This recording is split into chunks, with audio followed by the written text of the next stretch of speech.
Voilà, bonsoir mes chers amis. Alors, on avance. Je sais que pour la majorité, même en vacances, et c'est aussi les vacances en Israël, mais pour la Torah, Be'ezrat Hashem, donc on a voulu maintenir le cours de la paracha, et surtout que c'est une paracha extrêmement importante. C'est la paracha de la vision. En effet, comme vous le savez, le nom de la paracha indique généralement et globalement tout le contenu. Alors, c'est assez étonnant parce qu'on verra et on essaiera d'approfondir cette notion de vision réé. Réé, c'est-à-dire voix. Et le début de la paracha est assez clair. Réé, anochi, noten. Donc, je vois, je te donne aujourd'hui et abracha et aklala. La bracha et la klala, la bénédiction et la malédiction. Donc, déjà sur cette première phrase, on va essayer de s'attarder parce qu'il y a quand même pas mal de questions. Notamment, pourquoi Réé? Si je veux te mettre en évidence quelque chose, nous avons une phrase que l'on sait être la base essentielle, on va dire, de la foi juive, c'est Shema Israël. Et là, on parlera de Shema, de l'écoute. Donc, on écoute. Pourquoi ici Réé, voix? Est-ce qu'on peut voir la bénédiction? Est-ce qu'on peut voir une bénédiction? Donc, on ne comprend pas bien. Et puis, le mot Anochi. Est-ce que c'est Moshe qui place Réé Anochi? Puisque rappelons que depuis le début du livre de Devarim, donc c'est Moshe qui parle. Donc comment imaginer que c'est Moshe qui donne cette possibilité de voir la bénédiction d'un côté ou la malédiction? Est-ce que Moshe a un tel pouvoir? Et parmi les questions qu'on essayait d'aborder ce soir, il y a aussi une autre question, c'est pourquoi un singulier? On verra que toute la suite de la paracha sera au pluriel, alors qu'ici, Réé, c'est au singulier. Réé, Anochi, voit. Donc, Moshe Rabbeinu s'adresse à chaque juif en particulier et lui dit, vois, regarde. Donc, pour rappeler donc la question essentielle, pourquoi on ne parle pas de, comme on va poser ici, d'abord on dira schéma ou da, sache qu'il y a donc deux possibilités, soit la possibilité donc et il y a une condition pour chacune. La bracha, c'est si tu écoutes les commandements divins, et la klala, la malédiction, si tu n'écoutes pas. Donc, tous les commentateurs vont se poser cette question, mais avant d'aborder, je voudrais faire une petite introduction. En effet, une introduction qui se base essentiellement sur des enseignements du Harizal. C'est vrai qu'il y a longtemps qu'on n'avait pas touché le Harizal, on n'avait pas mentionné le Harizal, mais là, en l'occurrence, surtout qu'il a déjà abordé cette question dans la paracha de la semaine dernière. Et si on va essayer de juxtaposer ces deux parachiotes, donc on a d'abord un Ekev et ensuite Re'e. C'est curieux, pourquoi? Parce que Ekev, c'est le talon, c'est-à-dire la partie inférieure du corps humain. C'est la partie la plus basse. Le talon, certes, il supporte tout le corps, mais c'est la partie la plus basse. Et Re'e, c'est les yeux, donc voix. Donc on est passé du talon à l'œil. Donc très intéressant comme nous le fait remarquer le Harizal. Comment je passe de l'un à l'autre et que symbolise donc le talon? Donc le talon, comme la première fois donc, quand on va parler de talon, c'est évidemment lors de la naissance de Yaakov Avinu. Comme vous le savez, Yaakov Avinu, qui avait attrapé le talon, c'est pour ça qu'on aurait dû le nommer Yaakov, pas Yaakov.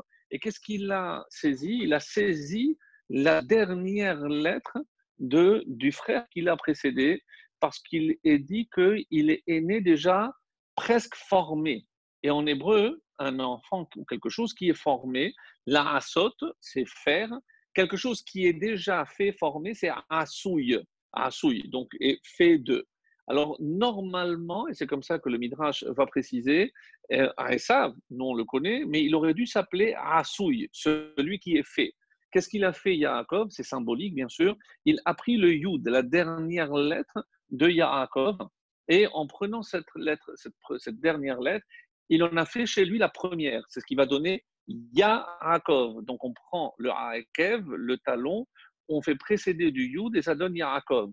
Du coup, Asoui, qui aurait dû être son vrai nom, celui qui est fait, donc on lui enlève la dernière lettre, il reste Ayin, Shin, Vav, et donc en enlevant le Yud, et ça donne Asou, qui donnera plus tard Esav.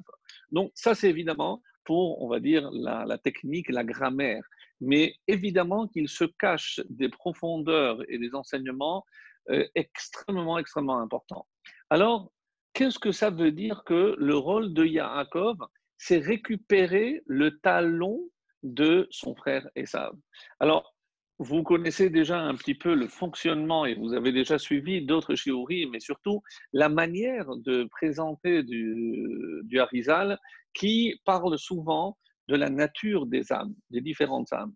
Et c'est pour ça qu'il dit qu'il y a ce qu'on appelle une klipa. Une klipa, c'est un endroit qui est extérieur. La klipa, généralement, c'est, comme vous le savez, c'est la peau d'un fruit.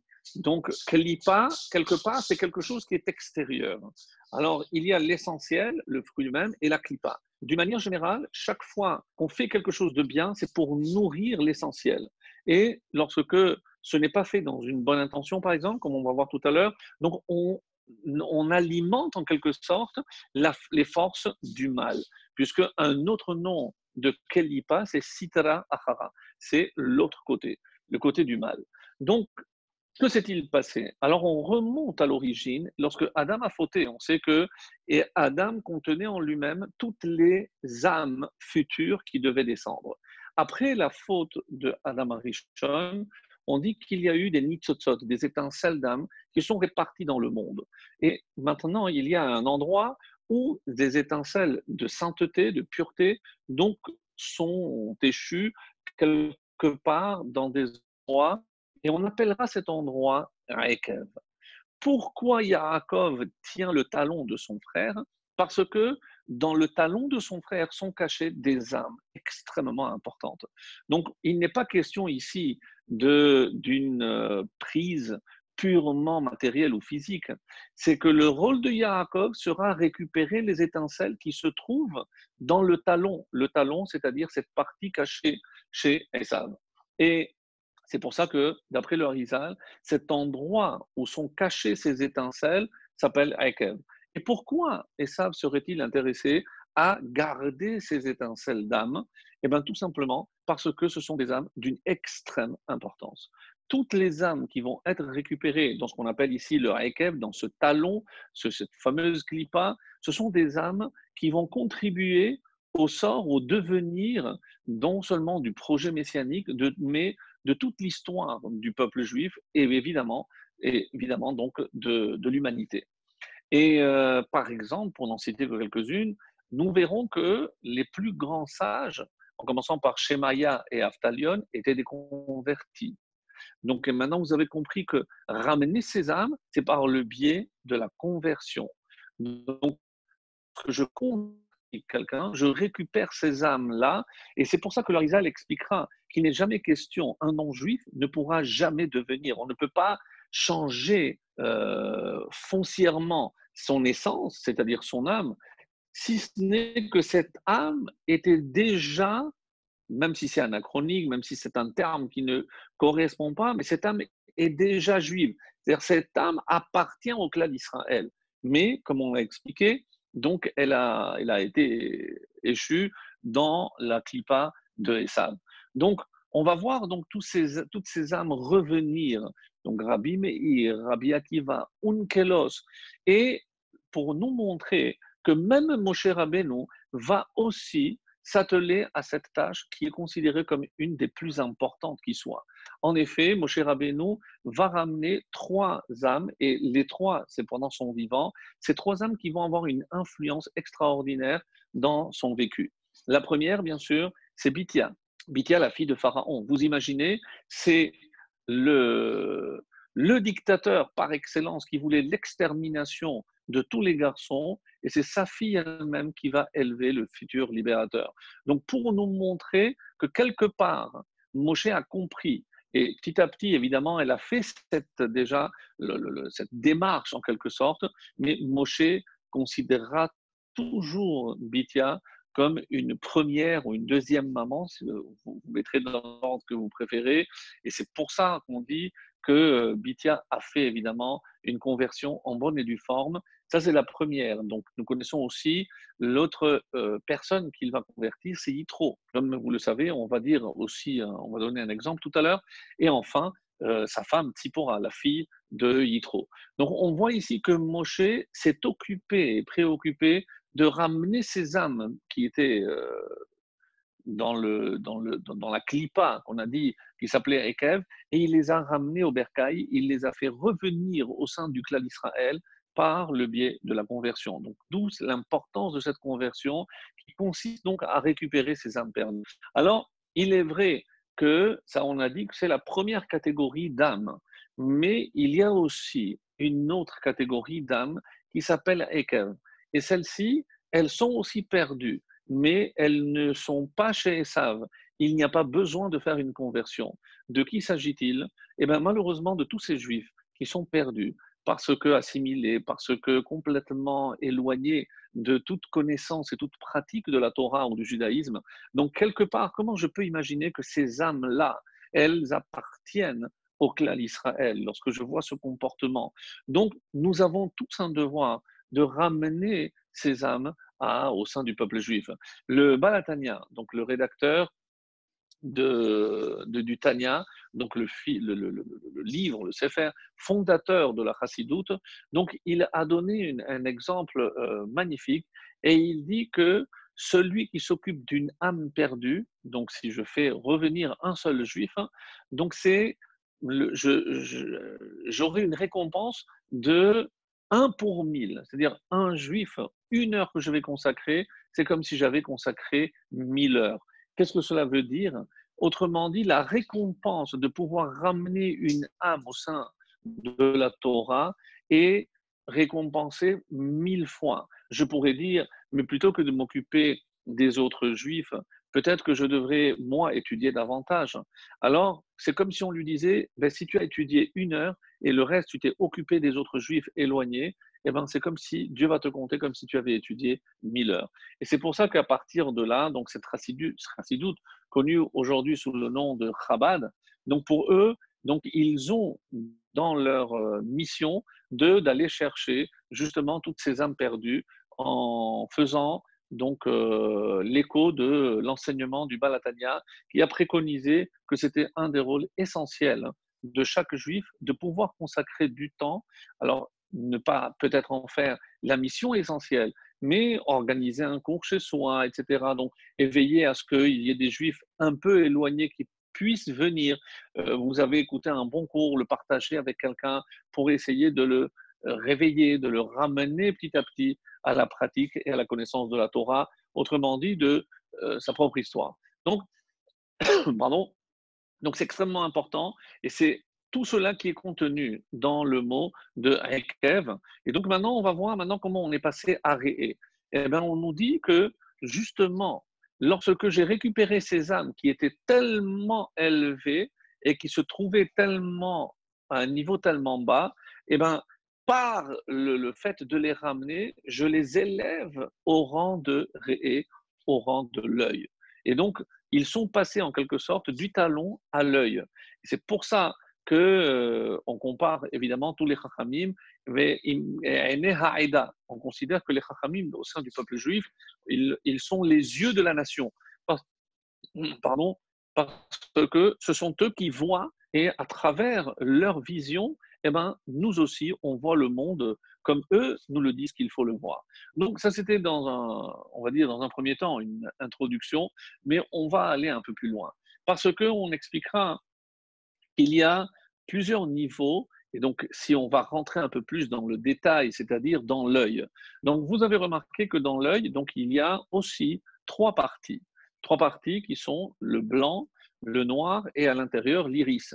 Donc, et on va voir que quelque part, il y a, comme dans tout ce que nous avons déjà dit, tout ce qui est vrai et l'est à une triple dimension. C'est ce qu'on appelle par exemple une triple vérité. Et on avait appelé ça, en faisant aussi suite à ce qu'on avait appris dans le Sefer Yetzira, c'est Ashan. Ashan, tout ce qui est vrai, l'est forcément au niveau du temps, de l'espace et de l'homme.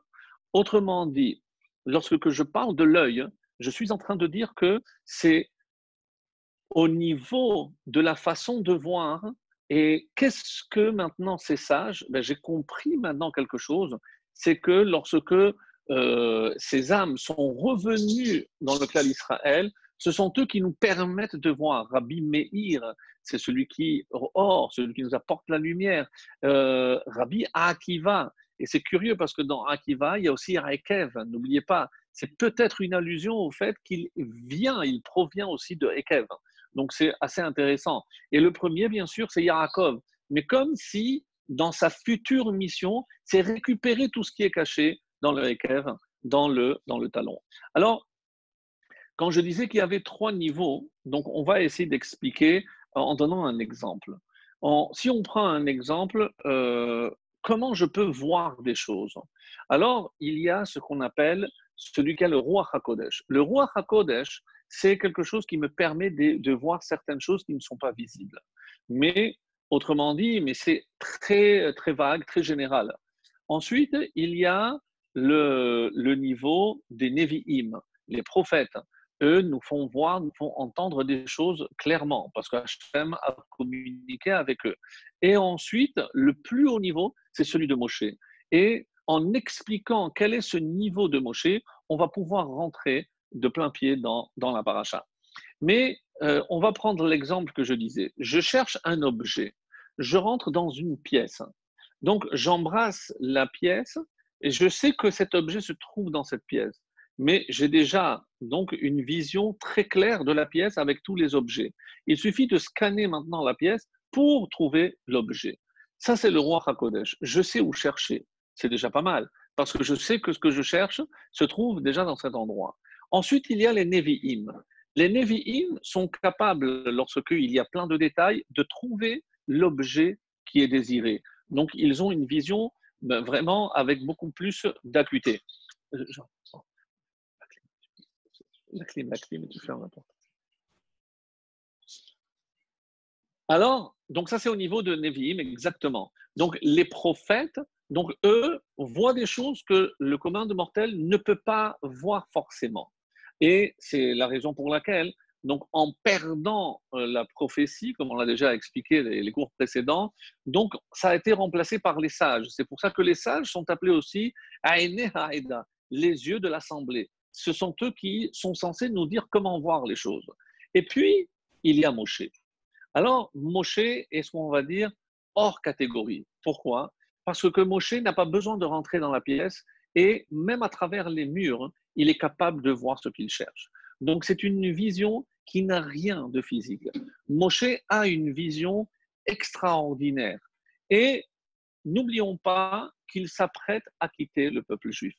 Nous avons déjà précisé que tout le début de Devarim, et qui a commencé le mois de Shevat, donc exactement 37 jours avant, 36 jours donc avant son décès, donc il veut léguer quelque chose, il veut faire un cadeau exceptionnel. De quel cadeau s'agissait-il? Et c'est pour que l'on comprenne bien ce qui se cache dans cette paracha, pour que Moshe puisse dire Anochi, c'est moi qui vous fais ce cadeau. Donc, de quel cadeau s'agit-il? Qu'est-ce que Moshe a été capable? Comment je peux voir des choses que seul Moshe était capable, par son niveau exceptionnel, de voir? Comment il peut partager cette vision avec nous? Alors, pour répondre à cette question, donc on a ici un enseignement par rapport à ce qui s'est passé au Matan Torah. Et avant de rentrer dans le texte que je voulais vous lire pour voir ça vraiment de près, mais on peut imaginer que Moshe veut faire un legs exceptionnel, un héritage exceptionnel. Donc, ils ont atteint un niveau, et comment maintenant ils allaient pouvoir hériter? Alors, ils se trouvaient au Sinaï. Et au Sinaï, ils ne se sont pas contentés de voir, ou plutôt d'écouter. On aurait pu dire, ils ont écouté, ils ont entendu les paroles d'Hachem, puisque quand Hachem a commencé les 10 paroles, donc le peuple a entendu. Mais le texte dit, Vechol ha'am ro'im et hakolot. Ils ont vu ce qui normalement est entendu. Et Donc, ils ont atteint un niveau, on sait très bien la différence, et c'est le texte que je voulais vous lire, c'est la différence entre ce que je peux voir et ce que je peux entendre, elle est immense. Pourquoi? Parce que je peux entendre quelque chose, je peux entendre un enseignement, mais avec le temps, le doute peut s'insérer, le questionnement, l'oubli. Je peux oublier quelque chose que j'ai entendu, mais je ne peux jamais oublier quelque chose que j'ai vu. C'est pour ça que les Chachamim disent et non domé reiya le shemia, que en rien je ne peux comparer entendre à voir. La preuve, c'est que je peux voir de beaucoup plus loin que de ce que je peux entendre. Mais ce n'est pas simplement cela, c'est que l'image que je vais garder dans la rétine, c'est quelque chose que je ne vais pas oublier. Donc, maintenant, Moshe, quel est le cadeau qu'il va nous faire? Nous avons atteint au Sinaï un niveau presque de Ruach HaKodesh. On était tous prophètes, on a tous entendu la voix d'Hachem, mais qu'est-ce qui allait se passer? Comment on allait garder? Alors, vous savez qu'en français, il y a un mot, c'est la façon de voir le monde. Et il y a un mot pour cela qu'on désigne le paradigme. Le paradigme, alors, à ne pas confondre avec un paradoxe, donc quelque chose qui est contradictoire, mais le paradigme, c'est comment je vois le monde. Et Moshe nous a laissé quelque chose d'exceptionnel. Comment, en voyant ce que nous voyons, comment on peut rester fidèle à ce message? Comment, après 2000 ans d'exil, après avoir vécu toutes les persécutions, après avoir vécu la Deuxième Guerre mondiale, la Shoah, l'Inquisition, tout ce que nous avons subi, comment on peut garder? Et même à notre petit niveau, peut-être qu'on n'a pas traversé, on va dire, ces épreuves, mais lorsque je vois comment des gens qui sont respectueux de la Torah et des mitzvot, comment ils souffrent? Comment des gens qui apparemment sont des Réchaïm, c'est la fameuse question qui dit tzaddik verarlo, un tzaddik, mais ça lui va mal, ça va mal chez lui, puisque je vois qu'il a beaucoup de difficultés à finir le mois, des difficultés à subvenir aux besoins de sa famille. Donc, il galère, comme on dit chez nous. Alors que de notre côté, j'ai le rachat, lui, il change de voiture tous les ans, donc rachat, vetovlo. Donc, qu'est-ce que Moshe nous a donné comme cadeau? C'est ce qu'on a vu, c'est ce que Moshe a vu comme vision. Il nous l'a légué, mais à titre collectif. Donc, c'est ce qu'on va appeler la mémoire collective du clan Israël. Au fond de nous, chaque juif a très enfoui, c'est ce paradigme, cette façon de voir le monde. Donc, c'est comme si Moshe nous avait légué son œil. C'est-à-dire, quand lui, il voyait les choses telles qu'elles étaient vraiment. Et aujourd'hui, comme si Moshe savait qu'on allait traverser énormément d'embûches. Et malheureusement, toutes ces souffrances qui auraient pu faire qu'on allait perdre cette foi, comment on allait continuer à voir le monde avec un œil qui valait au-delà. Eh bien, il nous a expliqué, attention, tout ce que vous allez voir, ce n'est qu'une illusion. À savoir que vous voyez des choses qui apparemment ne sont pas logiques, des choses que vous ne comprenez pas. 6 millions de juifs qui partent, 1,5 million d'enfants, il y a des choses que vous ne comprenez pas. Mais comment se fait-il qu'on continue à rester attaché à Hachem? Alors, je ne pose pas la question pourquoi il s'est passé ce qui s'est passé, mais moi, ma question, c'est comment un juif, avec tout ça, il reste attaché? C'est parce qu'il a un troisième œil.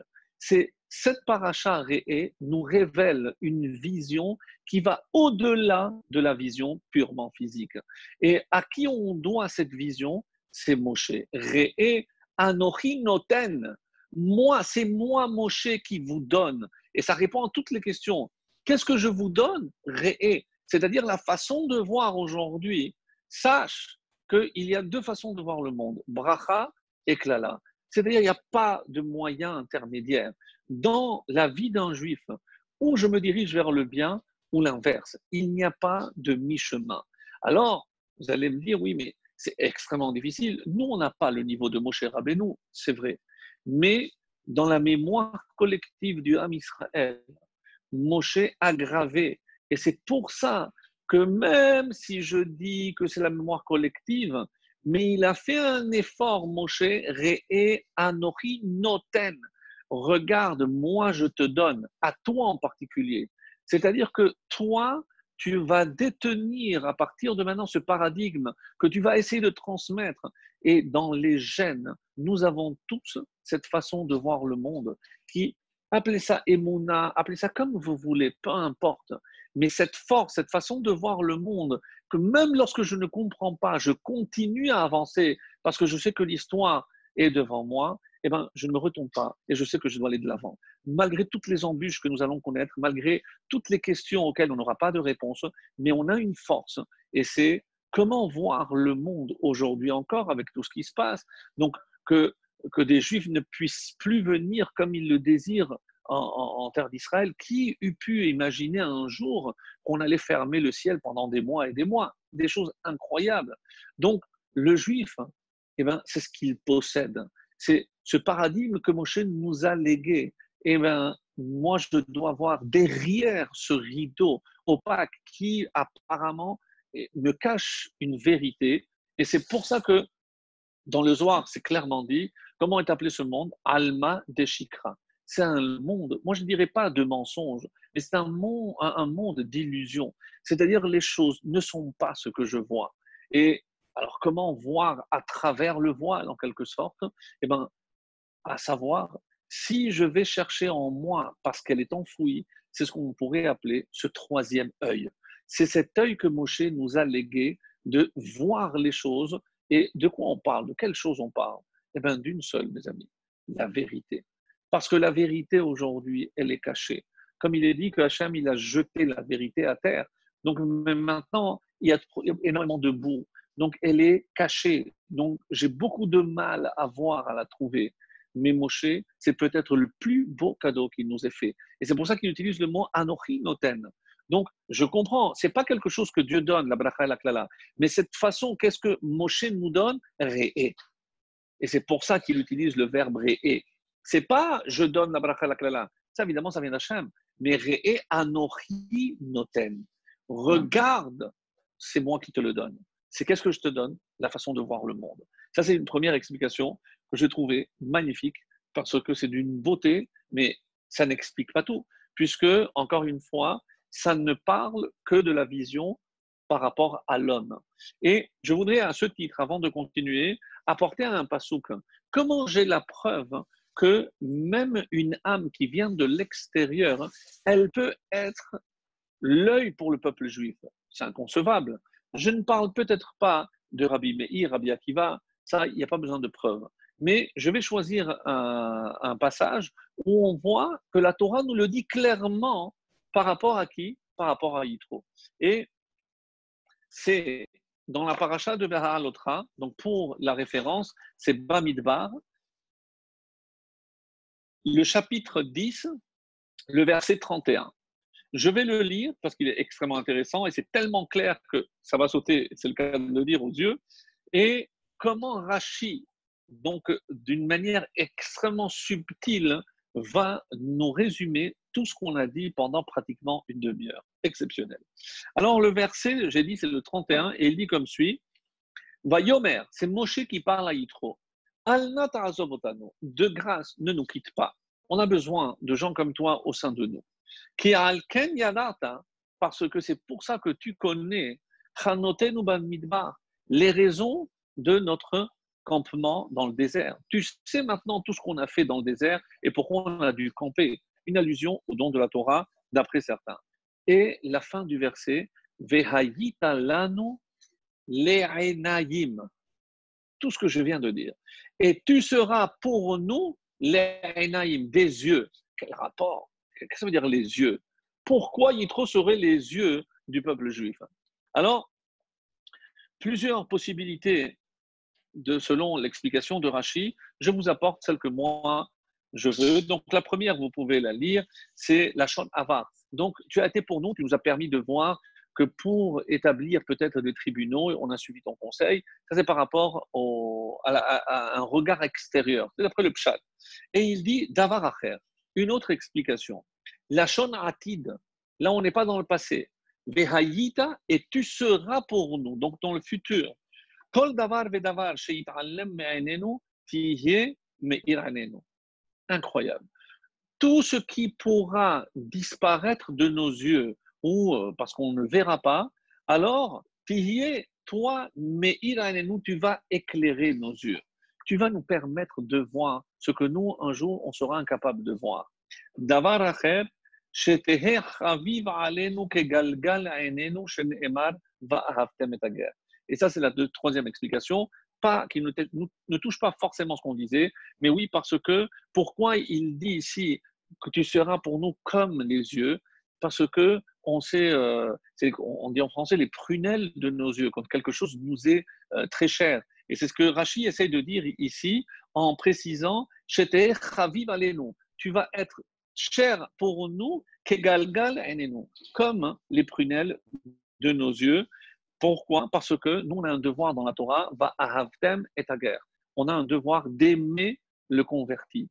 Parce que le converti apporte quelque chose d'exceptionnel.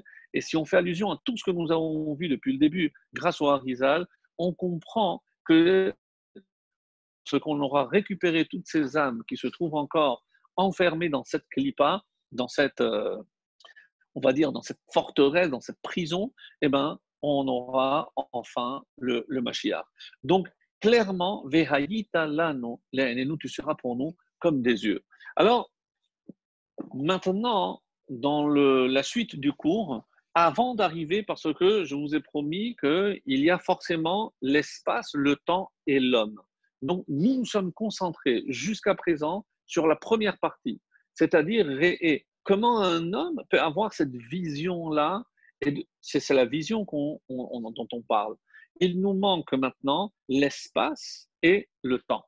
Donc, qu'est-ce que ça veut dire l'espace et le temps? Comment je peux dire qu'il y a un œil du temps ou un œil de l'espace? Qu'est-ce que ça voudrait dire? Mais avant, donc ne vous inquiétez pas, je vous le dois, donc je ne vais pas oublier, mais je voulais apporter un complément toujours de ce livre, donc Netivot Shalom, et où il pose toutes les questions que nous avons posées, mais à partir du Ora Haim Akadosh. L'Ora Haim Akadosh pose les questions que nous avons posées. Par exemple, pourquoi il dit Re'e Anochi Noten Lifnechem, Lama Amar Lashon Re'iya la Devarim, pourquoi la bracha et la klala, pourquoi on parle de vision. Shema, Oda, donc ces propos que j'ai tenus au début de mon intervention, donc sont tirés du Ora Haim Akadosh. Pourquoi il a utilisé ces mots qui apparemment ne sont pas liés avec une réalité. Et donc il fait l'allusion à ce qu'on verra un peu plus loin dans la paracha de Nitzavim, donc là aussi il y a une autre vision, et Natati, là c'est au passé, Natati, je t'ai donné les fanecha hayom et achayim vetatov. Là on ne parle pas de berachat lala, mais on parle ici de la vie et du bien. Parce que le bien, c'est la vie, et la vie, c'est le bien. Et la mort et le mal. Mashayar bezel la Et toujours la même question d'après le Rachem Akadosh, mais la vie ou la mort, c'est pas une vision, c'est une compréhension peut-être, mais c'est pas une vision, c'est pas des choses que je peux voir. Est-ce qu'il s'agit ici de choses qui sont visibles à l'œil? On parle ici de concepts extrêmement élevés, donc c'est pas quelque chose que je peux voir. C'est-à-dire que l'Omarda, sache, il faut que tu saches qu'il y a une réalité comme ci ou comme ça. Mais c'est un concept que je peux intellectualiser, mais je ne peux certainement pas voir une bracha ou une klala. Alors, on matinu la shonze beshabbat. Alors, c'est pas ici que je voulais répondre, mais il dit qu'il y a aussi une notion pareille dans Shabbat, dans la paracha de Béchalach, exceptionnelle. Qu'est-ce qui a marqué? Re'u ki Hashem natan lachem ha-Shabbat. Donc, j'ai apporté, je vais revenir sur ça plus tard, par rapport donc au Shabbat, où il y a aussi une notion de vision. Très intéressant par rapport à ce qui est dit ici, parce que, alors, la référence, donc j'ai dit que c'était dans Shemot, dans la paracha de Béchalach.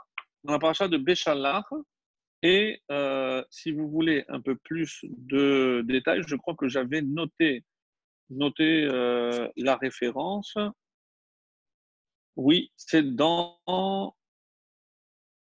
donc, le chapitre 16, le verset 29. Re'u ki Hashem natan lachem et hashabbat. Alors, c'est curieux, pourquoi ici, le Shabbat, on parle de voir? Alors, à quoi ça fait allusion? Donc, il y a un besoin d'expliquer pourquoi on parle de Riya. Alors, je vais mettre le Shabbat de côté, mais vous avez déjà compris, déjà dans le deuxième temps, quand on parle justement de l'œil du temps, pourquoi ça va être le Shabbat. Mais c'est clair, parce que comme je viens de le dire, il y a aussi ce Réou. Alors, qu'est-ce qu'il devait voir dans le contexte de la paracha de Béchalach là-bas? C'est lorsque la manne est tombée. Donc, voyez, Hachem vous a donné le Shabbat. Pourquoi? Parce que le vendredi, comme vous le savez, il y avait une part double qui tombait et le Shabbat, il n'y avait pas de manne qui descendait du ciel. Et pour nous rappeler donc de ce miracle, c'est pour ça que le Shabbat, nous, le vendredi, on a l'obligation de mettre deux pains. Certains disent que c'est Zachor et Shamor, certains disent non par rapport à la double portion de manne qui tombait le vendredi en vue du Shabbat. Et il rapporte ici, le Netivot Shalom, rapporte l'enseignement du Baal HaTurim. C'est vrai que ça faisait longtemps qu'on n'avait pas cité le Baal HaTurim, mais regardez ce que le Baal HaTurim dit à propos de cet enseignement. Re'e Anochi. Re'e Anochi. Qu'est-ce que tu dois voir? Anochi. Et où j'ai trouvé le mot Anochi? Vous l'avez certainement déjà deviné, c'est dans Anochi Hashem Elokecha Asher Hotzetecha Mitzrayim, c'est le début de ce qu'on appelle les Aseret HaDiberot, les 10 paroles ou les 10 commandements. Re'e Aseret HaDiberot Shepatar Be'anochi. Parce que par quoi commence justement les Aseret HaDiberot? C'est par Anochi. Vetekayem Otam. Re'e Anochi. Donc regarde Anochi, qu'est-ce qui a marqué? Donc c'est le début des 10 commandements. Respecte les 10 commandements. Qui kol mitzvot kelulot bahem. Pourquoi, dit le Baal HaTurim? Parce que les 613 sont inclus, tous les 613 commandements sont inclus dans les 10 commandements. C'est comme la quintessence. Veyesh lomar hakavana beze, ça c'est le Nivot Shalom qui rajoute, alpi mashe amru chazal, donc c'est un enseignement qui est rapporté dans la Mechilta, sur la paracha de Yitro, un midrash, sur le pasuk vechol ha'am ro'im et hakolot. Donc, c'est ce qu'on a dit au début. Ro'im et hanishma. Il voyait ce qui normalement était audible. Donc, lorsque moi je vais expliquer à quelqu'un, il ne pourra qu'écouter ce que je peux lui dire, si je vais lui expliquer certaines notions très élevées. Mais eux, chez Akolot, chez la Seret Adiberot, parce que le son de ces 10 commandements, de ces 10 paroles, ce son était différent de tous les autres sons. Et pas parce que ça émanait d'Akadosh Baruch Hu, certainement pas. C'est parce qu'il contenait quelque chose d'exceptionnel. Shehem rak nishma'im velo nir'im, parce que quand j'entends quelque chose, je n'ai pas la vision de ce que, si je vous parle de quelque chose, vous pouvez imaginer, mais vous ne pouvez pas voir à travers mes paroles ce que je dis. Vous ne pouvez que entendre. Alors, El hakolam ro'im et hakolot, shehakolot shel anochi Hashem, sheshama'nu mipi hagevura, hayu kolot nir'im. Non seulement dans ces 10 commandements, ils ont écouté ces voix, mais ils voyaient la concrétisation de ce qui était enseigné.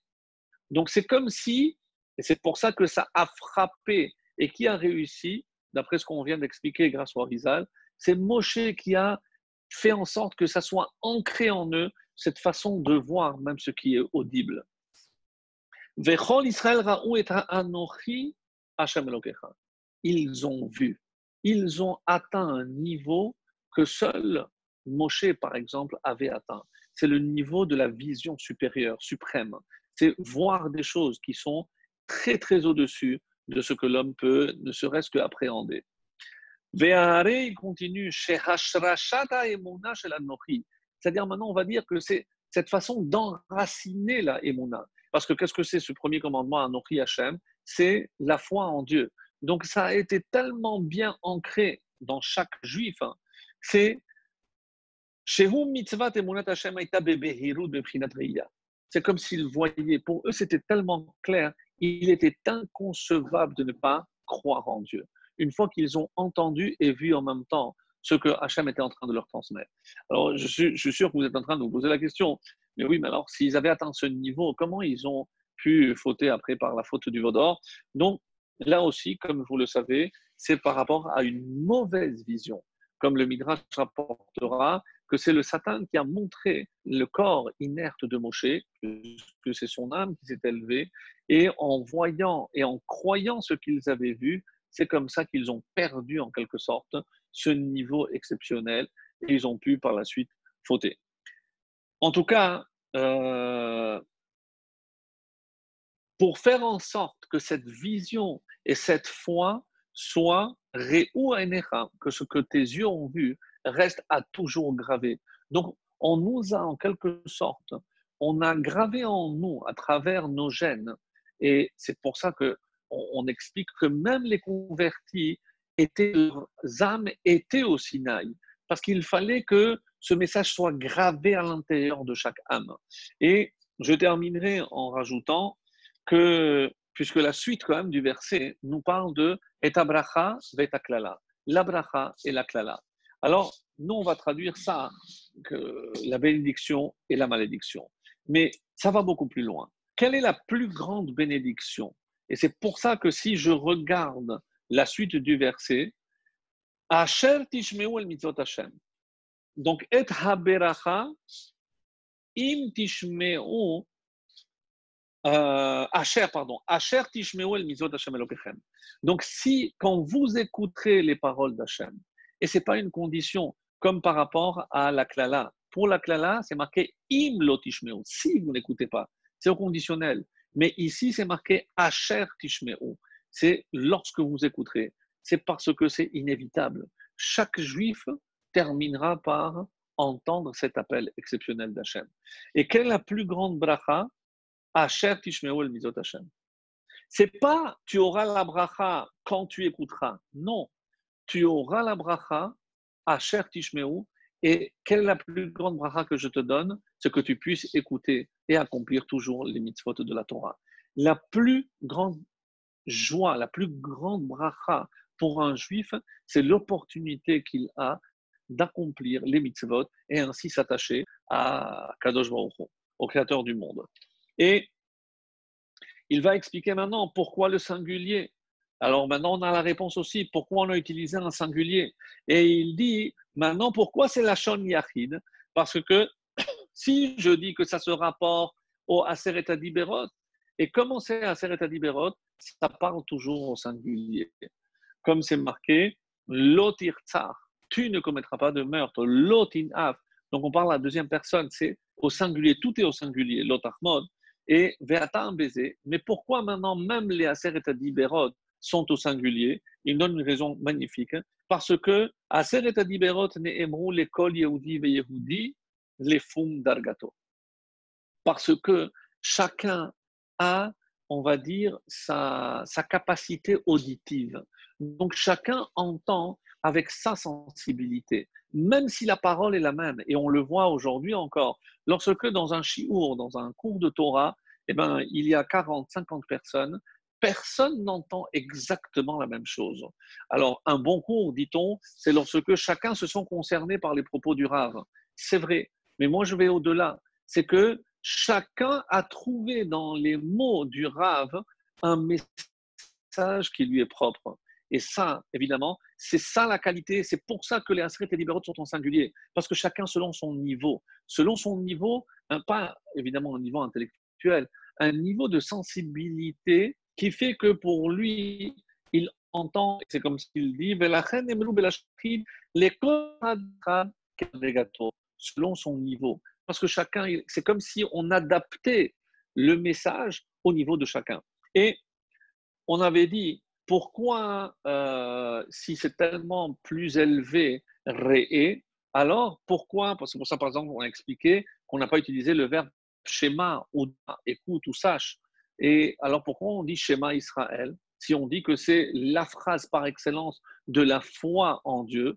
Pourquoi, et c'est une réponse exceptionnelle, j'ai adoré en tout cas, pourquoi on dit alors schéma? Apparemment, l'audition est supérieure à la vision. Pardon, c'est exactement l'inverse. C'est que si je dis que la vision est supérieure à l'audition, alors pourquoi j'utilise le verbe schéma dans schéma Israël, qui est la phrase qui, comme vous savez, proclame l'unicité de Dieu et la foi en un Dieu unique. Alors, il explique comme suit. Alors, pourquoi on dira schéma? Et il dit Shehare kae al he'atid. Et là, il nous donne un enseignement majeur. Parce que le schéma, c'est pas la foi maintenant, ça parle du futur. Comment je sais? C'est l'explication que Rachid donne dans la Torah. Hachem, Shehu Elokeinu Ata, donc quand on dit Shema Israël, Elokeinu, notre Dieu, celui qui est notre Dieu maintenant, Velo Elokei Umot, mais il n'est pas encore considéré par toutes les nations du monde comme le Créateur, comme le Dieu unique. Alors, Hashem Echad. Donc, et c'est ça le sens profond de cette phrase. Shema Israël, écoute, sois confiant. Celui en qui nous croyons aujourd'hui, un jour arrivera, comme c'est marqué, Hashem Echad ou Shmo Echad. Donc, tout le monde finira par croire, toutes les nations. Donc, c'est au futur. Et c'est pour ça qu'il continue, il dit, Veneemar Bayom Hahu Hashem Echad. Mais une chose qui porte sur le futur, l'oshayach re'iya. Je ne peux pas dire que je vois, parce que c'est quelque chose qui doit arriver. Donc, ce n'est pas quelque chose que je peux voir maintenant.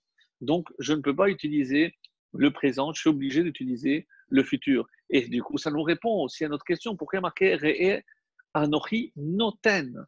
Noten, c'est au présent. Parce que Hachem, il donne quand, pardon, Moshe, il donne maintenant cette vision quand? Maintenant. Donc, c'est sur le présent et non pas sur le futur. Ça, c'est par rapport donc à ce qu'on pouvait rajouter à ce niveau-là. Et par rapport donc à un autre commentateur aussi qui s'est penché sur les questions que nous avons posées ce soir, c'est le Sforno.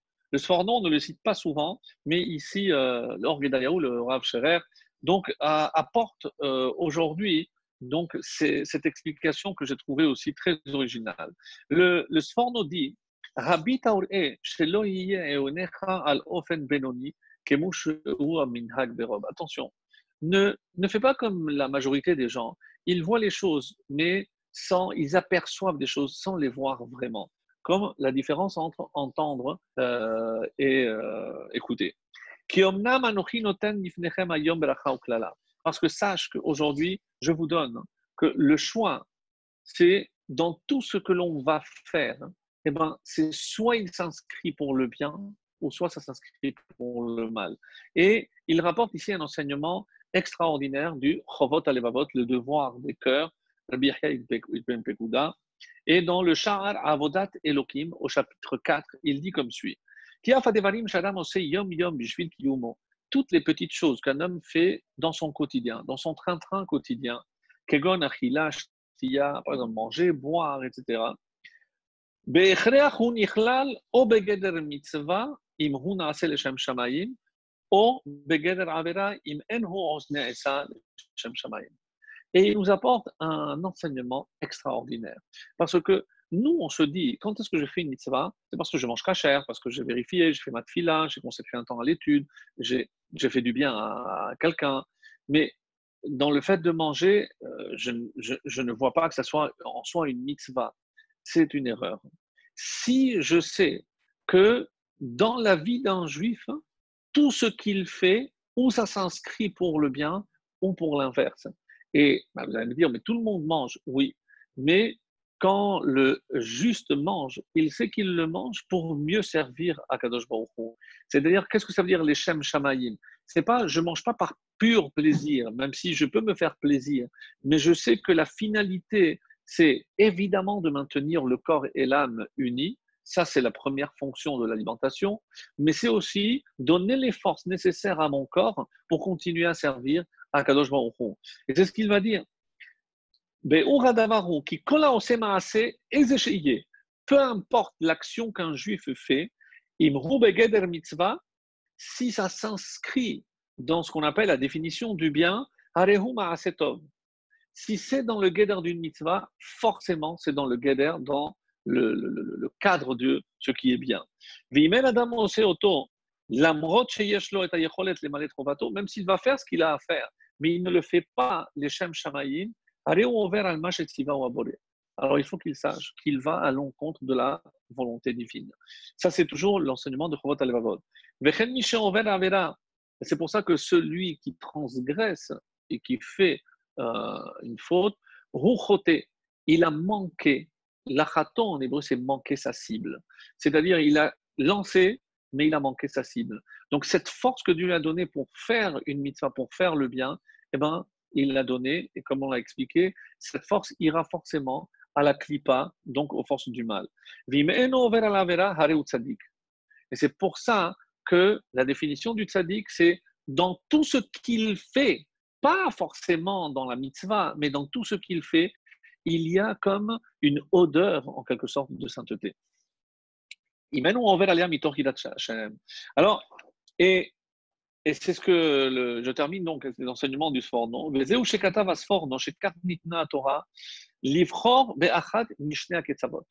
Donc, d'après l'explication du Sforno, le choix qui a été donné aux Juifs est très simple. Bracha et Klala. Il n'y a pas de choix intermédiaire. Ou, comme il dit, l'onitan nikla Israël derer benoni. Il n'y a pas une voie médiane. Il n'y a pas entre les deux extrêmes, le bien, la bracha et la malédiction, le mal. Il n'y a pas. Ela im tishmeru et mitzvot az tisku lehabrachot milwan. Si tu écoutes et tu accomplis les mitzvot, alors tu recevras la récompense complète. Veim ta'avu la mitzvot shelo la'asotam o te'afchu et habracha lekalala. Alors, c'est pas Hachem qui va t'envoyer la klala, mais c'est toi, par tes actions, tu transformes la bracha en klala. Et ça, c'est un enseignement très, très important du Sforno ici qui nous dit que comment, parce que la question se pose, comment Hachem peut envoyer une klala, comment il peut envoyer une malédiction? C'est inconcevable. Donc, on nous explique ici, pas du tout. C'est Az tahafru et abracha la klala. C'est vous qui transformerez la bénédiction. Moi, je ne vous envoie que la bénédiction. Asher tishmeu. Écoutez ce que je vous dis. Vechen meforash sauf parashat Nitzavim. C'est comme c'est marqué dans la parashat de Nitzavim. On l'a lu. Natati lefanech et hachaim vetatov. La vie et le bien et la mort et le mal. Et donc, c'est pour ça que les deux pendants, c'est la bracha et la klala. Et il nous fait remarquer quelque chose d'exceptionnel. Et ici, c'est le Orgue d'Aliaou. Quand on dit Et Habracha, quand on prend le pasouk, c'est étonnant qu'on commence Et Habracha, Asher Tishmeu. Pourquoi Et Vehakelala, Im Lo Tishmeu. Et encore une explication du Baal HaTurim, exceptionnelle cette fois-ci, qui nous dit L'écart Ne'emar Et Habracha. Pourquoi il y a marqué ici Et Haberacha? Parce que Et, comme vous le savez, c'est Aleph Tav, de la première à la dernière lettre de l'alphabet. Et Abracha, qui Haberachot, parce que les brachot, c'est Me Aleph à Tav. C'est de la première lettre de l'alphabet jusqu'à la dernière. Les brachot, c'est tout complet. Il n'y a pas une partie. Tout de A à Z, comme on aurait dit en français. Quel livret à Midrash, comme c'est marqué dans la parasha de Chukotai. Et par contre, dans la paracha de Bechukotai, quand on parle aussi là-bas de la klala, et pour introduire la klala dans notre paracha, qu'est-ce qui a marqué? Vehakelala, et la malédiction. Et le Baal HaTurim nous dit ici, regardez, de quoi est précédé Beracha? C'est Et. Tout est complet, tout est parfait, c'est de Aleph à Tav. Mais la kelala, qu'est-ce qu'on a fait? Veha, du Vav au He. C'est-à-dire, on n'est pas allé avant, on est parti du Vav, du 6 au He, au 5. Et c'est-à-dire qu'on est en arrière. C'est comme si on s'était privé de la bracha. On est allé en arrière, on s'est privé. Au lieu d'aller de l'avant et de rajouter, on a enlevé. Et qui a enlevé? C'est nous. C'est la conséquence de nos actes. Et c'est pour ça que nous dit, et pourquoi donc Asher Tishmeun? Parce qu'il dit Asher, c'est Ashré, c'est heureux. Heureux celui qui fait.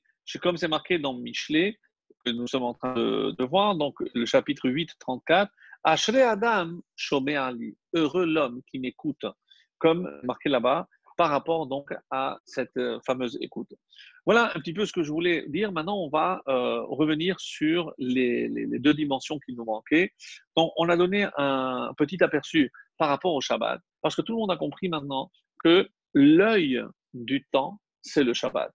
Et on a tous compris que l'œil, dans le sens profond de cette paracha, c'est la façon de voir le monde tel que Hachem nous invite à le faire et que Moshe nous a aidés à voir. À savoir, nous, on se dit, on ne peut pas imaginer le monde sans son activité quotidienne. Comment on peut imaginer que l'économie ne puisse pas tourner comme elle l'a fait? Quoique maintenant, aujourd'hui, on a vu comment le monde est en train de péricliter en quelque sorte après non seulement la pandémie, mais après donc la crise économique qui est la conséquence première, bien entendu, et très grave de cette pandémie. Donc, comment je peux voir ça? Le Shabbat nous éclaire. Pourquoi? Parce que le Shabbat, qu'est-ce que je vois? Ici, je ne travaille pas, je ne fais rien. Mais comment je peux continuer à survivre? Re'u ki Hashem natan lachem et ha-Shabbat. Regardez que c'est Hachem qui, Nathan Lachem et Shabbat, qui vous a donné le Shabbat.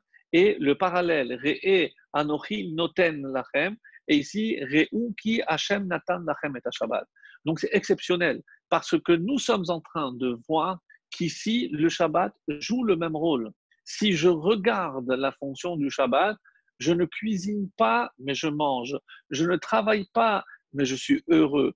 Donc, là, je vais dire que c'est un paradigme, c'est un paradoxe. Comment je peux être heureux alors que je ne travaille pas, je ne peux pas cuisiner, je ne peux rien faire, sans portable, sans ceci. Comment je peux être heureux? Parce que peut-être, et c'est cet œil-là que le Shabbat nous invite à voir. La semaine dernière, on a parlé le Shabbat, Mekor HaBeracha, que c'est la source, comme on le dit dans le chant, Mekor HaBeracha, c'est la source des bénédictions. Ici, nous sommes en train d'aller encore plus loin. Et en quoi c'est la source de bénédiction? Parce que le Shabbat me permet de voir quel est le véritable temps du monde.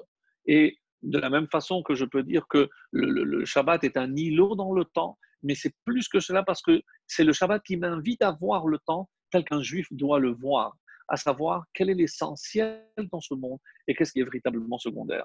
Donc, c'est pour ça que finalement, nous, on traduit Shabbat par une cessation, parce que Shabbat, il a cessé de travailler, mais Shabbat aussi, la chouve, c'est le retour. C'est le retour à l'origine.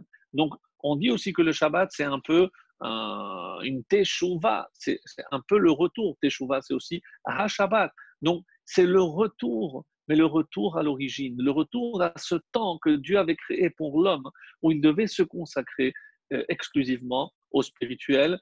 Et même la nourriture, même les repas que nous faisons le Shabbat, comme vous le savez, c'est essentiellement une mitzvah. Donc, je transforme tout ce que je fais en mitzvah. Ben, ça devrait être tout ce temps. C'est pour ça qu'on considère que le Shabbat influence les 3 jours qui suivent et que les 3 jours qui précèdent sont déjà une préparation au Shabbat. Alors, pour revenir donc à ce qu'on avait expliqué de cet œil qui est caché, l'œil que Moshe a transmis au peuple juif et qui nous permet finalement de voir le monde comme il devrait être, il nous manque maintenant, comme selon ce fameux modèle donc de 3, vous allez voir maintenant qu'il nous manque l'espace. Et c'est dans cette paracha, curieusement, que nous allons aborder le thème de l'œil de l'espace, à savoir, quand nous allons voir dans la paracha de Réé l'endroit par excellence que Dieu a choisi pour faire résider sa présence. Évidemment, on a cité Yerushalayim, mais pas que Yerushalayim, parce que à l'intérieur, et comment la Torah appelle cet endroit, El Hammakom Asharefhat, l'endroit que j'ai choisi. À aucun moment on parle de Yerushalayim, mais c'est la seule paracha où il y a une allusion à Yerushalayim répétée pas moins de 16 fois. Il y a 16 fois une allusion à Yerushalayim dans cette paracha. Et dans Yerushalayim, eh ben, il y a le temple. Et qu'est-ce que vous remarquez? Que lorsque je prends Yerushalayim, c'est comme le blanc de l'œil. C'est toute la ville. Et à l'intérieur, il y a donc le parvis du temple. Donc toutes les murailles du temple. Et à l'intérieur, il y a encore le Kodesh HaKodashim ou la partie Kodesh. Donc on voit que tout est selon la forme de l'œil, comme l'œil, et c'est pour ça qu'on dit également que Yerushalayim est l'œil du monde. Oui, et je vais vous apporter une preuve. Donc il y a une preuve dans le Zohar, il y a une preuve dans le Talmud, une histoire magnifique, enfin si on peut dire magnifique, par rapport à cette preuve hein, que Yerushalayim est considéré, sur tout le temple, l'œil du monde, donc dans la Gemara. Mais avant, je voudrais rapporter donc l'exemple, l'explication que le Zohar nous dit, et le Zohar appelle justement Yerushalayim l'œil du monde. Donc à plusieurs reprises, on retrouve cette notion. Mais on peut aller encore plus loin et dire que dans chaque partie, il y a aussi trois. Donc, je ne vais pas tout détailler, mais pour prendre par exemple à l'intérieur, même dans le Kodesh HaKodashim, il y a le Kodesh HaKodashim, il y a plus petit le Aaron, et dans le Aaron à l'intérieur, il y a les tables. Donc, on peut toujours subdiviser tout ce qui se trouve, tout ce qui touche Yerushalayim et cet endroit particulier en trois, même à l'extérieur, je peux tout diviser en trois, la partie des Kohanim, des Lévi'im et d'Israël, donc, et la Zrat Nashim. Donc, il y a plusieurs subdivisions, mais l'essentiel, c'est que par rapport à cette vision, et c'est dans cette paracha aussi qu'on parlera des trois fêtes, et qu'est-ce qui est dit? Yerae kol zechurcha, sera vu tout mal. Donc là aussi, c'est par rapport à la vision. Comme, ça veut dire sera vu, c'est comme si le temple était l'œil et le juif qui vient, c'est celui qui est vu. Donc, c'est pas je viens voir, je viens me faire voir dans le vrai sens du terme. Et zechurcha, mes amis, on a traduit par le mal, zachar, mais zecher, c'est aussi la mémoire. Ici, on va faire voir grâce à la mémoire. Et de quelle mémoire on parle ici? La mémoire collective que Moshe a gravée à l'intérieur de chacun d'entre nous. C'est-à-dire comment je vais maintenir vivace cette mémoire, c'est chaque fois que je vais venir à Yerushalayim. Chaque fois, et combien de fois je viens à Yerushalayim? 3 fois. Les chalosh regalim. Donc, regel, c'est la jambe, c'est le hekev, c'est grâce au talon, je marche, j'avance et j'arrive au niveau de l'œil lorsque je suis à Yerushalayim. Donc, comment tout rentre d'une manière vraiment, vraiment splendide. Alors, comme si je regarde, si je n'ai rien oublié, oui, un point aussi important que j'avais noté, c'est que c'est curieux, mais regardez, des trois yeux, pour ainsi dire, lequel nous avons perdu? Si je dis que le Shabbat, c'est l'œil du temps, ce n'est pas parce que certains ne respectent pas le Shabbat que le Shabbat a cessé d'être l'œil du temps. Le Shabbat existe toujours. Et tant qu'il y a un juif qui respecte Shabbat, le Shabbat, évidemment, garde sa sainteté, même s'il n'y a aucun juif qui ne le respecte pas. Donc le Shabbat, l'œil du Shabbat est resté. Maintenant, l'œil que Moshe nous a transmis, puisque ça vient de Moshe, donc c'est éternel. On a lu, c'est Nitzri. C'est cette façon que Moshe a utilisée pour graver en nous. Donc c'est une mémoire qui est, on va dire, qui ne peut pas disparaître. Donc elle aussi, elle est en quelque sorte éternelle. Donc la mémoire, l'œil de l'homme est resté, l'œil du temps est resté. Qu'est-ce qui s'est passé avec l'œil de l'espace? Si vous regardez, et on est encore le mois de Av, donc c'est comme si c'était le plus fragile. L'œil de l'espace, Yerushalayim, c'est pourquoi? Parce que l'espace, finalement, c'est ce qui est le plus visible. La mémoire collective, c'est celle qui est gravée en nous. Le temps, c'est notre Shabbat. Mais regardez combien de nations ont voulu justement conquérir cet œil du monde que Yerushalayim. C'est incroyable. C'est incroyable. Est-ce que c'est parce que c'est peut-être la plus fragile? Et comment on va faire le lien avec Rabbi Akiva? Est-ce que vous vous rappelez que Rabbi Akiva, donc comment j'ai la preuve que lui avait une vision comme celle de Moshe en quelque sorte. Lorsque tout le monde voit destruction, qu'est-ce que Rabbi Akiva voit? Rappelez-vous dans cette anecdote où il est avec ses collègues et il voit justement un renard sortir des ruines du temple et tout le monde en train de pleurer et Rabbi Akiva de se réjouir. Comment on peut se réjouir devant la destruction, devant la désolation? Nous, encore aujourd'hui, 2000 ans après quasiment, on est censé pleurer encore sur cette destruction. Mais qu'est-ce que Rabbi Akiva a vu que ses collègues n'avaient pas vu? Rabbi Akiva a atteint le sommet comme Moshe, comme vous le savez, on dit que c'est une forme de réincarnation de Moshe Rabbeinu. Donc, lui a vu, à travers la destruction, qu'est-ce qu'il a vu? La reconstruction.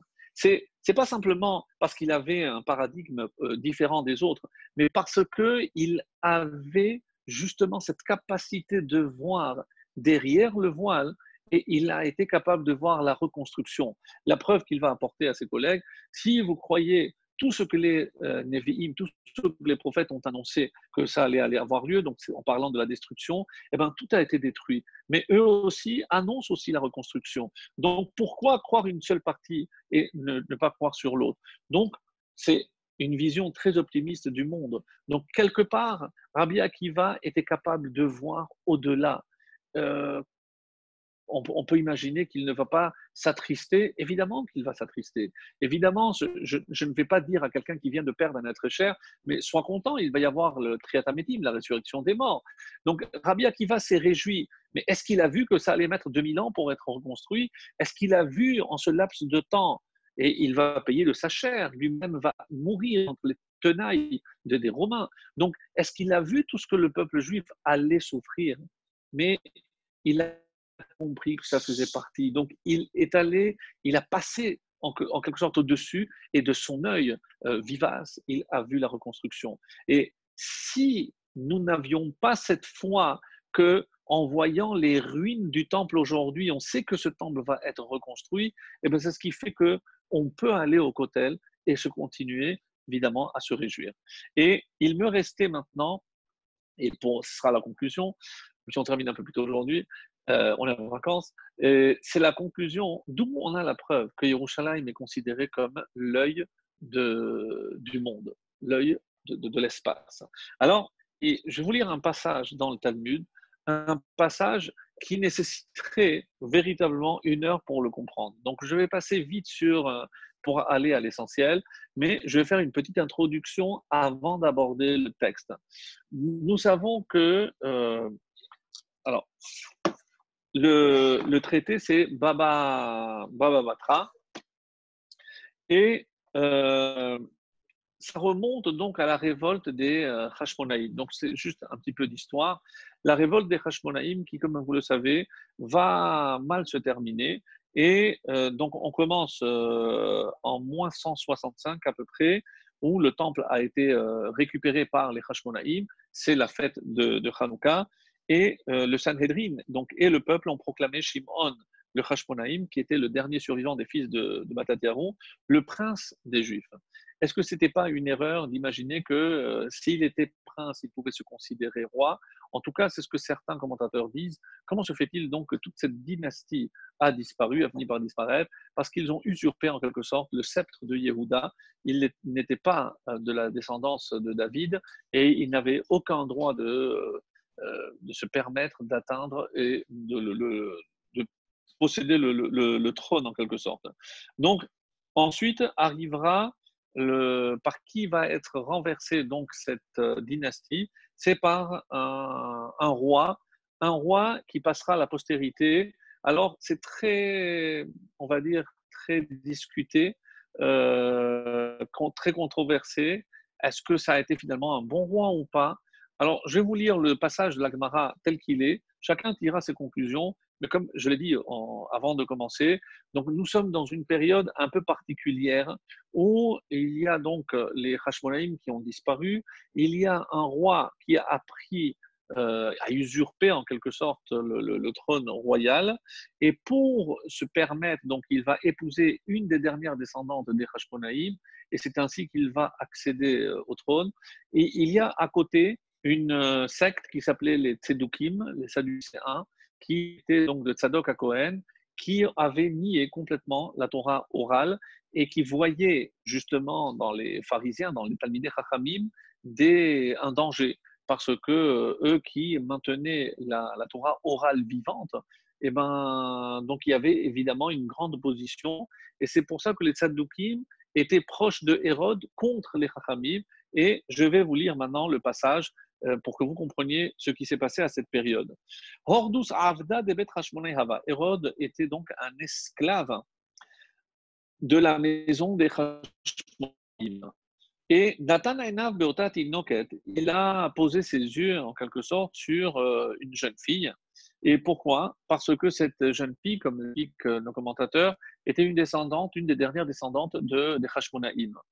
Et Yom Echad, Shama Hahu Gavra Bat Kela de Amar, un jour il a entendu une voix céleste dire Kol Avda de Marid Hashta Matzlach. Maintenant, Kol Avda, tout esclave qui aujourd'hui se révolte, eh ben, il réussira. Qu'est-ce qu'il a fait? Kam Katlinu le Kulhe Marveta. Et là, Hérode s'est levé et il a tué tous ses maîtres. C'est-à-dire qu'il a tué tous les Hashmonaïm. Il n'y a plus aucun descendant des Hashmonaïm. Et grâce à qui? Grâce à cause de qui? C'est Hérode qui les a tous exterminés. Veshaïra lehaït yenuka. Il a laissé juste ces deux jeunes filles et certainement dans l'espoir de l'épouser. Qui chazataï yenukta de kabae les min seba, c'est l'ikaligra. Lorsqu'elle a vu qu'il s'apprêtait à l'épouser, donc elle est montée sur un toit. Veramakala, elle a élevé la voix et elle a dit Mi bet hashmonaï ka'atina avdahu. Je descends, moi, de la famille des Hashmonéens, mais lui, il n'est qu'un esclave. Parce qu'il ne reste de la dynastie des Hashmonaïm que moi-même. Elle est tombée, il y en a qui disent qu'elle s'est jetée. Est-ce qu'elle devait se jeter ou pas? Peu importe. Et cette fille s'est jetée du toit au sol et donc elle s'est tuée. Alors, après des détails un peu tragiques, puisque c'est ce qu'il voulait, donc, Hérode, qu'est-ce qu'il a dit? Temana Sheva Shenim Bedufsha. Il a conservé le cadavre de cette jeune fille dans le miel pendant 7 ans. Ikade Amre Baaleha. Il y a une qui dit qu'il a cohabité avec le cadavre, lo alenu. Ikade Amre Lo Baaleha. Il y en a qui disent non, il n'a pas cohabité. De Amre La Baaleha. Pour ceux qui disent oui, qu'il a cohabité, Ha Ditmana Lituvel Itre, c'est qu'il a conservé le corps parce que, en quelque sorte, il voulait assouvir ses instincts. Ou des Amrela Lobalea, et ceux qui disent que non, il n'a jamais touché au cadavre, c'est simplement pour que tout le monde sache qu'il avait eu le temps d'épouser une princesse et donc ça faisait de lui un roi, même s'il était à l'origine un esclave. Donc, ça, c'est ce qui est dit par rapport aux origines de Hérode. Donc, un esclave juif, apparemment. Et regardez maintenant cette discussion.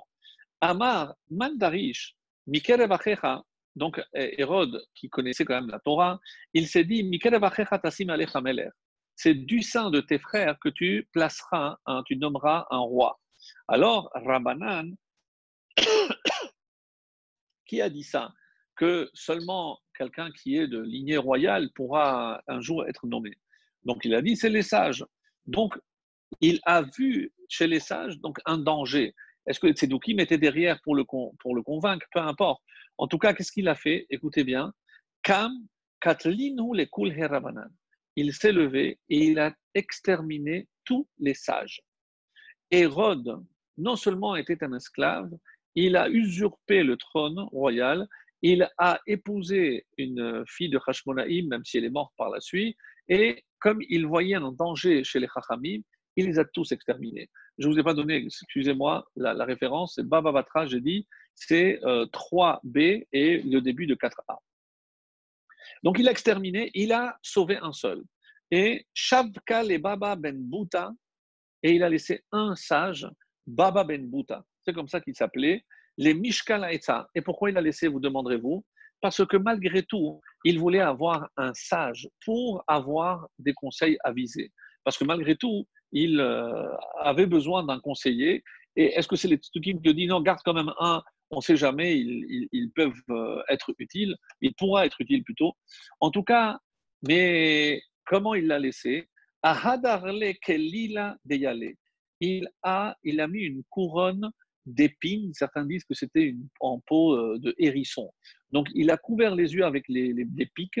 Évidemment que, pour ne pas dire il lui a crevé les yeux, il a mis une bande pour lui crever les yeux et il est resté aveugle. Donc, au moins, pourquoi, expliquent les commentateurs, pour être sûr qu'il ne va pas s'insurger.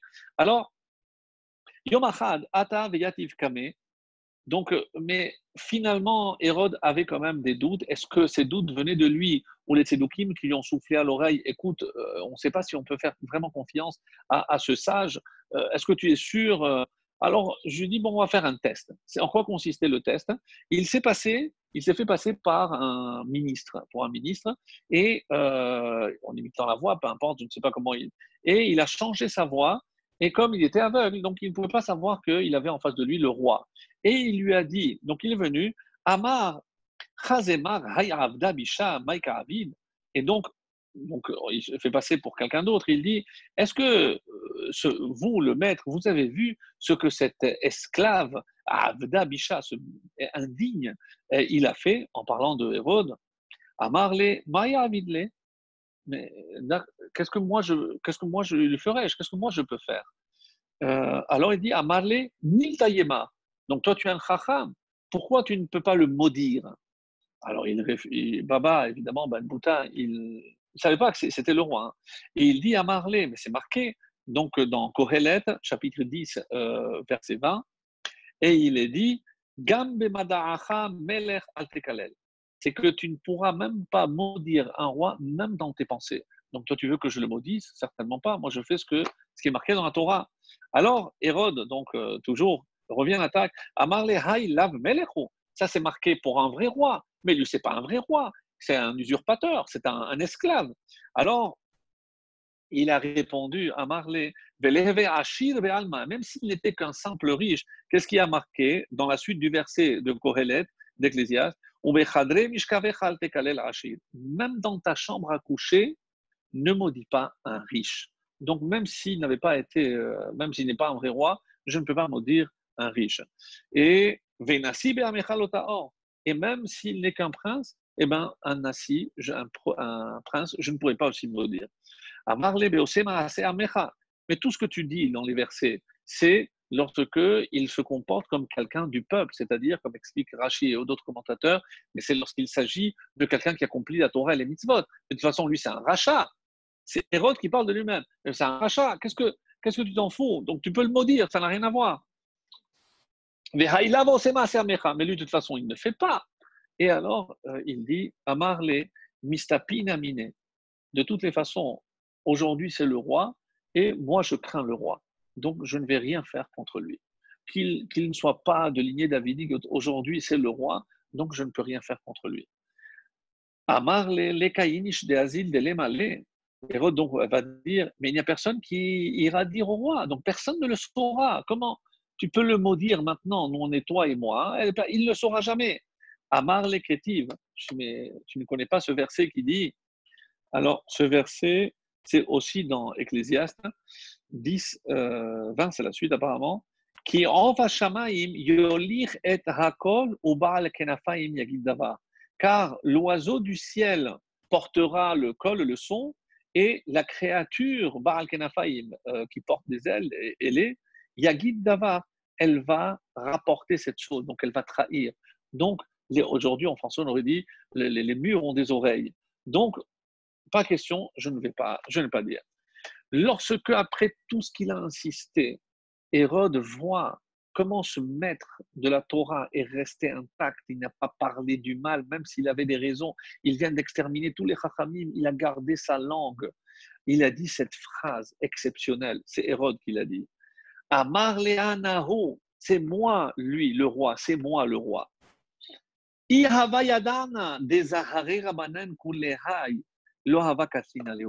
Si j'avais su que tous les chachamim sont tellement zahira, circonspects, attentifs, méticuleux, jamais je les aurais exterminés. J'ai vu en eux un danger pour moi, mais maintenant que toi, tu es un exemple de ces chachamim, je regrette tellement de les avoir tués. Et pris certainement de remords, qu'est-ce qu'il va dire? Comment je peux faire une takana? Comment je peux réparer le mal que j'ai fait? Alors, il lui a répondu par une allégorie. Donc, ce sera notre conclusion. La première, il lui dit, Amarle Ruchiba Oroshel Olam, celui qui a éteint la lumière du monde, Dirtiv Kiner Mitzvah Vetorah Or, comme c'est marqué que le commandement est une lampe et que la Torah est lumière. Yeler v'yasov be'oro shel olam, qu'il aille s'occuper de la lumière du monde. Et dirti venaharu elav kol hagoyim, comme c'est marqué, et ça c'est une prophétie dans Isaïe, venaharu, toutes les nations y afflueront. Donc ce sera Kibeti bet tefila yikarel ekol ha'amim, car ma maison sera une maison de prière pour toutes les nations. C'est là où vont affluer. Donc de quoi on parle? Du troisième temple. Donc de là, et c'est peut-être un jeu de mots, venaharu, comme ils vont affluer, mais nehora en araméen c'est aussi la lumière. Donc c'est la lumière du monde. Là en parlant de Yerushalayim. Et ce qui nous intéresse, et on termine, Ika de Amre, la deuxième avis qui dit, Acha Amar Leu, voilà ce qu'il a dit. Roussime Aino Shel Olam, celui qui a Aïsime, frappé de cécité l'œil du monde, dirtiv Vehaya Imeme Haeda, comme c'est marqué. Alors là, c'est dans Nombre, le chapitre 15, verset 24. Vehaya Imeme Haeda, comme il est écrit, et si c'est des yeux de la communauté, Yeler, en parlant des sages, Yeler Veitasek Be'aino Shel Olam, celui qui a frappé de cécité le monde en exterminant ceux qui sont considérés les yeux de la nation, les sages, qu'il aille s'occuper de l'œil du monde. Yeler Vitasek Beino Shel Olam, c'est-à-dire la reconstruction du Beth Amikdash. Et il a rendu, donc la suite est très intéressante, vous lirez si vous voulez, comment il s'est arrangé. En 3 ans, il a reconstruit le temple. Alors si vous avez vu des vidéos de comment Hérode a pris pendant 3 ans avec des pierres qui pesaient des tonnes, il a embelli à tel point qu'il est dit que celui qui n'a pas vu la construction de Hérode, le temple de Hérode, n'a jamais vu un bel édifice de ce monde. Alors que très très bientôt, on récupère l'œil du monde avec la reconstruction du troisième Beth Amikdash et que nous puissions tous le voir. Amen.